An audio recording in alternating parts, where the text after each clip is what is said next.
management yun. Challenge kay ang financial kay kana not all kanang dili tanan kanang swerte when it comes to financial and dili tanan bitaw na naikaya siya bitaw Hindi kinang salig.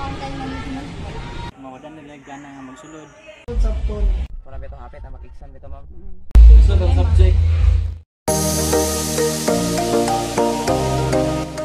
tanan bitaw na naikaya so wala siya kaya na and how to cope with that kuan maybe kanang mga part-time jobs or even kanang mo enroll sa mga scholarships and then maintain grades kana. Management na dyan kay nabinabitaw nga ka-boarding house ko and then that time pag na mga parang assessment or exams, no? So I need to manage my time like kanang matawag sa'yo and then kay as a kanang ka-boarding house, ikaw bitaw maghigay sa imong kagalingon like dili ka maka-audit, dili ka maglihok, that is why you need to finish nga sa ato nga mga things para nakay time jud nga mag-study and then less gidayon nimo ang kanang screen time sa imong cellphone para ma-cope to nimo and then ang imong maging time is ma-manage nimo. Ang kag-goal nga gusto ka mag-graduate o kanang dili lang din ka gusto nga mag-graduate nga wala kay natunan so kunin ka.